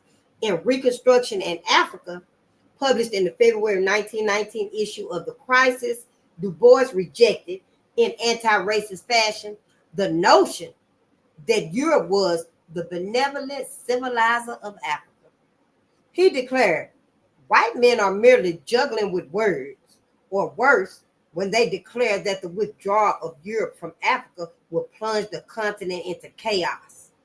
On the other assimilationist hand, Du Bois helped organize the first Pan-African Congress that month in Paris, which called on the Paris Peace Conference to adopt gradual decolonization and civil rights. Du Bois desired a chance for peaceful and accelerated development of black folks. At long last, the parties signed the Treaty of Versailles on June 28, 1919. The massive German state was forced to pay reparations. France, Belgium, South Africa, Portugal, and England received Germany's prized African colonies. The League of Nations was created to rule the world. The Wilson administration joined with England and Australia in rejecting Japan's proposal that the League's character confess a commitment to the equality of all peoples. At least President Wilson was being honest. He feared that the relatively good treatment black soldiers had received in France had gone to their heads. To Wilson's racist Americans, there was nothing more dangerous than a self-respecting black person with anti-racist expectations of immediate equality rather than the gradual equality of assimilationists or the permanent inequality of segregationists. In 1919, many black soldiers returned to their hometowns with anti-racist expectations as new Negroes, and they were greeted by new Negroes too. These new Negroes heeded Du Bois's plea. By the God of heaven, we are cowards and jackasses if now that the war is over, we do not marshal every ounce of our brain and brawn to fight a sterner, long, more unbending battle against the forces of hell in our own land. Du Bois wrote in We Return Fighting in the crisis of May 1919. The same United States Postal Service that for decades had delivered white newspapers doused in lynching kerosene refused to deliver this crisis. Yep, the same United States Postal Service that for decades had delivered white newspapers doused in lynching kerosene refused to deliver this crisis, judging Du Bois's words as unquestionably violent and extremely likely to excite a considerable amount of racial prejudice, if that has not already reached its maximum among Negroes, of course. Du Bois's own false 1901 construction of anti-racists as being filled with revenge and anger against white people, instead of anger against racist ideas and discrimination, had finally come back to bite him. Yep. It said Du Bois's false 1901 construction of anti-racists as being filled with revenge and anger against white people, instead of anger against racist ideas and discrimination, had finally come back to bite his ass. He had spent his early years urging black people to calmly focus their efforts on their own moral uplift, on uplift suasion, to change racist minds. He had tried to provide white Americans with the scientific facts of racial disparities, and he had believed that producers of racist ideas and policies could be persuaded through reason to end their production. He thought he was sincere. He thought so. He could do it. He had spent his early years ridiculing leaders like Ida B. Wells Barnett and Bishop Henry McNeil Turner as unwise, as violent, and as prejudiced when they had passionately called on black people to fight back. But every year, as the failures of education and persuasion and uplift piled up, Du Bois's urges for black people to protest and fight became stronger and more passionate. But then he had to face the same criticism and censorship that he had dished out to others earlier in his career. After a week's delay, postal officials finally delivered the crisis. They had found there were even more dangerous anti-racist and socialist publications being edited by new Negroes, including Marcus Garvey's The Negro World.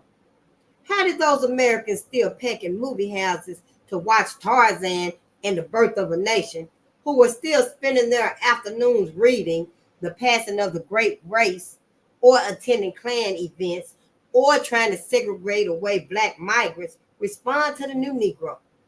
Well, James Weldon Johnson described their response during that year of 1919 as Red Summer, for all the blood that spilled in the deadliest series of white invasions of black neighborhoods since Reconstruction. And there it is right there, baby. Our very first book that we read on this channel, my first time ever learning about the massacres.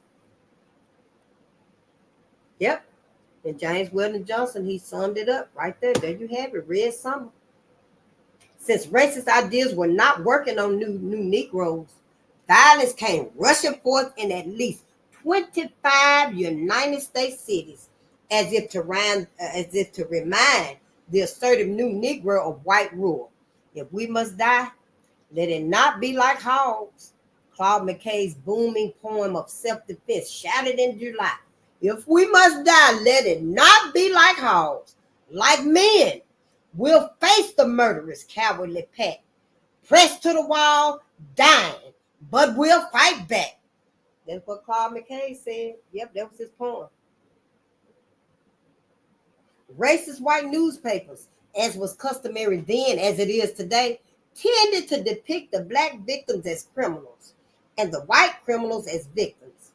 Black newspapers, as was also customary after dramatic shows of self-defense, tended to play up the redemption of black masculinity.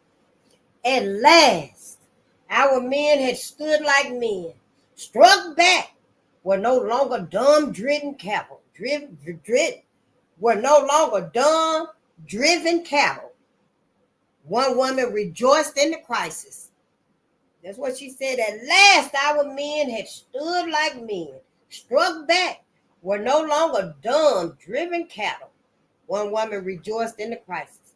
For racist white commentators, though, the black men who supposedly instigated the Red Summer were beastly cattle.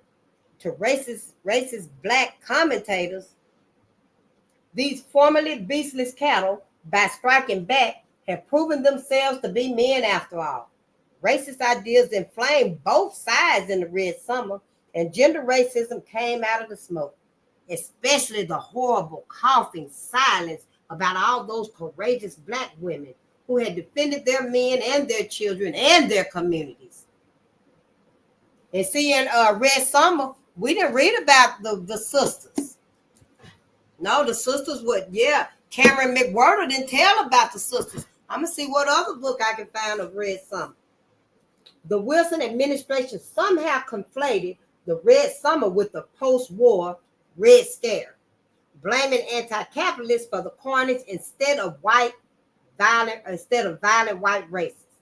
On September 27, 1919, 128 alienated white socialists, inspired by the recent Russian Revolution, gathered in Chicago to form the Communist Party of the United States of America, CPUSA. The racial oppression of the Negro is simply the expression of his economic bondage and oppression, each intensifying the other. The Sipusas program declared, sounding eerily like the founding racial program of the Socialist Party of America, SPA, S-P-A, in 1903. Since then, SPA leaders, the Socialist Party of America, such as the party's 5-time presidential candidate, Eugene V. Debs, had tended to say that there was no Negro question outside of the labor question. Like their SPA predecessors, CPUSA, officials would also go on to raise capitalist exploitation over racial discrimination instead of leveling and challenging them both at once. In their incomplete reading of the world's political economy, racism emerged out of capitalism, and therefore the problem of capitalism came before the problem of racism. The communists theorized that if they killed capitalism, racism would die too, not knowing that capitalism and racism had both emerged during the same long 15th century, and that since then they have been mutually fortifying each other while developing separately. The communists of the CPUSA admonished blacks and white people too during the Red Summer to realize their misery is not due to race antagonism, but to class antagonism between big business and labor. Big business was certainly producing and reproducing racist policies and racist ideas to divide and conquer the working class, decrease its labor costs, and increase its political power. However, the CPUSA downplayed or ignored the ways in which white laborers and unions were discriminating against and degrading black laborers to increase their own wages, improve their own working conditions, and bolster their own political power. And why would white labor not continue ruling black labor if labor gained? And why would white labor not continue ruling black labor if labor gained political and economic control over capital in the United States? The communists did not address that, nor, oh, honey, it's longer than I thought, but I'm going to finish it in about, 10, 15 minutes. Yeah. Okay, yeah, it's just it right there. I thought maybe I had some pages stuck to them. Nor did they address their own racist ideas during these formative years, which were pointed out by the anti-racist blacks joining their ranks. In seeking to unify the working class, CPUSA leaders focused their early recruiting efforts on racist white laborers. They refused to update Karl Marx's scriptures to account for their deeply racialized nation in 1919. CPUSA officials typically stayed silent on what it might mean for the future of racism if a communist revolution took place that did not simultaneously support a revolution against racism. W.B. Du Bois was inspired by the Red Hot Summer like never before, and not just because he was excited about the new Negro or because he started closely reading and updating Karl Marx. In February 1920, he put out the searing essays of Dark Water, Voices from Within the Veil. Du Bois had weirdly come to realize that the segregationist belief that black folk are subhuman was not based on any lack of knowledge. It is simply passionate, deep-seated heritage, and as such can be moved by neither argument nor fact. In moving away from educational persuasion, Du Bois finally began to turn instead toward a singly anti-racist consciousness. But he did not quite reach it, though. Instead, he wrote, European culture, is it not better than any culture that arose in Africa or Asia? It is. After relegating modern African and Asian cultures, Du Bois spoke out against the damnation of women. In Dark Water, Du Bois did something for black women that was rarely done. For their worth and their beauty and their promise and for their hard past, I honor the women of my race, he said. But in honoring the black woman, he dishonored non-black women and black men, especially in their roles as mothers and fathers. He described one global unhappy family. The father and his worship is Asia. Europe is the precocious, self-centered, forward-striving child, but the land of the mother is and was Africa. He wrote, nowhere was a mother's love stronger and deeper than that in Africa. W.B. Du Bois, the son of a single mother, not surprisingly declared, it is mothers and mothers of mothers who seem to count, while fathers are shadowy memories. Du Bois followed in a long line of reformers who played up in black people what racists played down. In his case, he turned the global projection of the black woman as the immoral anti-mother, the anti-woman, into the global projection of the black woman as the model. Wait a minute. He turned the global projection of the black woman as the immoral anti-mother, the anti-woman. He turned the black woman into the global projection of the black woman as the moral super mother, the superwoman. But whether redeeming or degrading black women, such projections spun reality, generalizing the behavior of immoral individuals or motherly individuals, and in the process propagating racist ideas. An anti-racist sketch of black women would have depicted the same diversity of motherly and unmotherly behavior found in all equal imperfect male, imperfect female racial groups.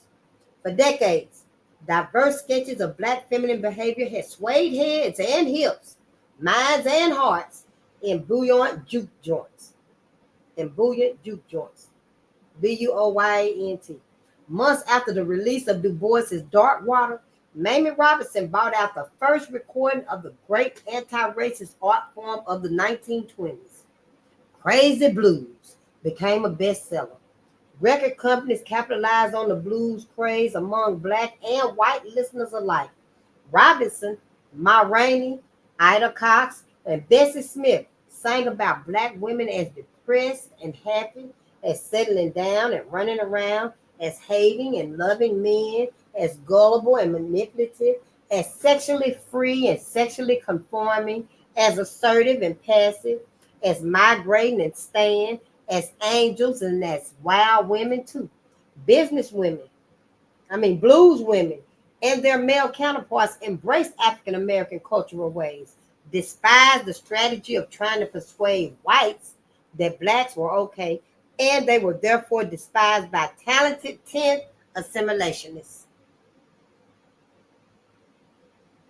For all its assimilationist ideas, Du Bois's Dark Water, Voices from Within the Veil, was still too well spiced with anti-racism for the bland taste of racist readers. Northern, Southern, and foreign racist reviewers almost unanimously condemned the book as a bitter madman's hymn of racial hate, or what the Southerner would write if he turned Negro. As the socialist Harold Lasky of the London School of Economics put it. Meanwhile, the overwhelming response of black readers, including the legions of common sharecroppers and domestics, was that it was a milestone in the history of the Negro race. As the Washington Bee attested, some anti-race New Negroes did not like some of the bland moralizing and class racism of Dark Water. Yale alumnus William Ferris, the editor of Garvey's Negro World, he said that Du Bois looked down on the black masses and their ailments from the heights of his own greatness. It was a charge hardly anyone could deny, especially after Du Bois's views on Marcus Garvey became known. But Garvey's movement would collapse in a short time, Du Bois had allegedly said, and his followers are the lowest type of Negroes, mostly from the West Indies. The reporter who published this quotation exhibiting class and ethnic racism probably caught Du Bois in a rancorous mood that August of 1920. All month long, Du Bois had to watch and listen to the massive parades and the meetings of the First International Convention of Garvey's UNIA. He was just jealous. Let me see where it said that. This racism, they called it. He wasn't being racism because he didn't have no power to tell Garvey he couldn't do it. Yeah, but he was jealous.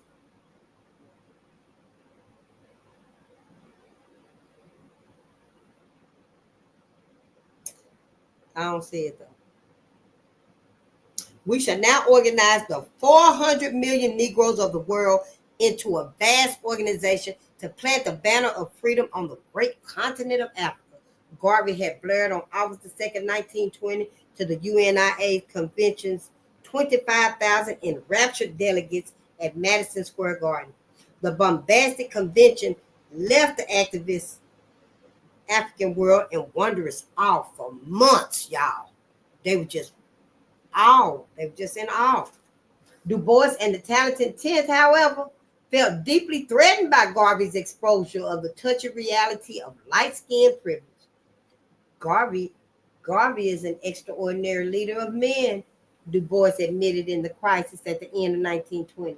But it had been a mistake for him to try to bring Caribbean color politics to the United States.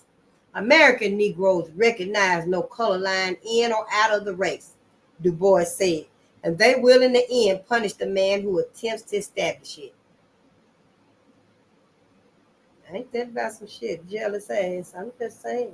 It was probably the silliest statement of Du Bois's serious career. He sounded as oblivious as the racists who had angered him for decades by discounting the existence of the racial line. In denying the color line, Du Bois discounted the existence of color discrimination, in effect, blaming darker blacks for their disproportionate poverty. Du Bois had eyes. He knew light skins dominated the most desirable political and economic positions available to black people. In his own talented 10th essay in 1903, he had mentioned 21 present and past black leaders, and all of them, except Phyllis Wheatley, had been biracial. No Ida B. Wells Barnett or Callie House appeared. He probably heard the circulating black children's rhyme: if you're white, you're right. If you're yellow, you're mellow. If you're black, stick around. If you're black, get back. Dr. Frances Cress Wilson says it in her interview. We'll watch it. Du Bois knew that elite light-skinned folks were still using brown paper bags and rulers to bar dark-skinned folks from churches, from jobs, from civic groups, from historically black colleges, from black fraternities, from black sororities, and even from black neighborhoods and other types of black gatherings. Du Bois was probably not oblivious. More likely, he and his light-skinned peers felt that color privilege was threatened by discussions of colorism and color equality, not unlike white people who felt their racial privilege threatened by discussions of racism and racial equality. And so, Du Bois copied his enemies. He used racist ideas and his punishing power to silence the anti-racist challenge to color discrimination. Motherfucking soul apple.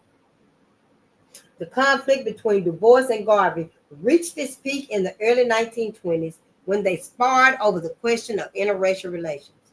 In 1921, October, President Warren G. Harding went to Birmingham to hunt up Southern support, and he stated that racial amalgamation there cannot be. While the crisis reprimanded Harding for rejecting interracial relations, Garvey hailed the president for his endorsement of racial separation. In contrast to Madison Grant's eugenicists, who were advocating white racial purity and opposing interracial reproduction due to the intrusion of inferior black blood, Garvey advocated black racial purity, opposing interracial reproduction due to the intrusion of different white blood. Assimilationists often erroneously confuse Garvey's separatists, who actually believed in separate but equal, with segregationists, who really believed in separate but unequal. It was Garvey's assimilationist opponents who were constructing black integration into white spaces as progress. And these assimilationists also were conjoining Garvey's separatist efforts of racial solidarity with segregationist efforts to maintain the racial exclusion of inferior people. Garvey's assimilationist opponents failed to realize that there was nothing inherently intolerant or intolerant about Americans voluntarily separating themselves or integrating themselves. Americans routinely did separate and integrate themselves voluntarily based on religion, gender, ethnicity, sexuality, profession, class, race, and social interests. Separatist organizing can be racist, and when it is, it turns into segregation. If the emphasis is on excluding inferior peoples, interracial organizing can be racist, and when it is, it turns into assimilation. If the emphasis is on elevating inferior blacks by putting them under the auspices of superior white, if the emphasis is on elevating inferior blacks by putting them under the auspices of superior whites. That was Garvey's somewhat false impression of the interracial program of the NAACP. Du Bois and Garvey represented a larger and nastier battle within Black America among assimilationists, among anti-racists and separatists, between the classes, between natives and West Indians, between nationalists and Pan-Africanists, and between light skins and dark skins. But Garvey had a much bigger enemy trying to silence him, the United States government. In June 1923, see, Du Bois was on their side. They were like, yeah, well, he want what he want, but he gonna get what we want. he gonna get what we give him. But see, with Garvey, it was much different. In June 1923, he was convicted of mail fraud. Out on bail, he ventured to Liberia, as did Du Bois. Upon his return, Du Bois's anger and sense of privilege got the better of him when in May 1924, he called Garvey the most dangerous enemy of the Negro race in America and in the world. With his days of freedom numbered, Garvey struck back against Du Bois and the talented 10 when he presided over the UNIA convention that August. His anti-racist affirmations had turned to blisteringly racist ridicule. Black people were the most careless and indifferent people in the world, Garvey proclaimed to thousands at Madison Square Garden. Appeals exhausted, 6 months later, Garvey walked into federal prison, only to be deported 3 years later. But weeks before Garvey's final UNIA convention, delegates gathered for the Democratic National Convention of 1924 at that very same Madison Square Garden. The Democrats came within a single vote of endorsing the anti-Black, anti-Catholic, anti-Semitic platform promulgated by the powerful Ku Klux Klan. The platform would have been anti-immigrant too, if Congress had not passed the Immigration Act on a bipartisan vote earlier in the year. It was authored by Washington State Republican Albert Johnson, who was well schooled in anti-racist and anti-Asian racist ideals and well connected to Madison Grant. Politicians seized on the powerful eugenicist demands for immigration restrictions on people from all countries outside of the Nordic Northwestern Europe. President Calvin Coolidge, the Massachusetts Republican who replaced Harding after his sudden death in 1923, he happily signed the legislation before his re-election. Biological laws tell us that certain divergent people will not mix or blend, Coolidge wrote as vice president-elect in 1921. The Nordics propagate themselves successfully. With other races, the outcome shows deterioration on both sides. After passage of the Immigration Right of 1924, eugenicists quickly turned back to focusing on the segregation of non-Nordics in the United States. Ironically, though, the Act's side effects slowed the pace of the eugenic agenda. The Act reduced Nordic fears of non-Nordics taking over the country, and it energized the intellectual struggle of assimilationists to get non-white people to comply with white ideals of American homogeneity. Yep. It energized the intellectual struggle of the assimilationists. It gave them the more get-go to get non-white people, black folks and other folks, black folks, to comply with white ideals of American homogeneity. The Catholic, pro-immigrant Knights of Columbus Historical Commission even financed the publication of several books focusing on the contributions of different racial and ethnic groups. These included the Germans in the making of America, since the Germans were hated in the interwar period, the Jews in the making of America, and Du Bois's The Gift of Black Folk, the Negro in the Making of America, 1924. Unlike eugenicists and assimilationists, Du Bois desired a multiracial pluralism, where differences were acknowledged, embraced, and equalized in anti-racist fashion, not graded, not suppressed, and not ignored. But instead of merely sharing the cultural differences of African American spirituality, artistry, and music, Du Bois graded Black people himself in racist fashion, echoing the view of the nation's leading urban sociologist, Robert Park of the University of Chicago. The Negro was primarily an artist, loving life for its own sake, Park wrote. He is, so to speak, the lady among races, and was intensified in physical things rather than subjective states and objects of introspection. Ooh-wee. Du Bois likewise said the Negro had an unmatched sense of color and the Negro had an unmatched sense of sound and color, along with humility and a certain spiritual joyousness, a sensuous,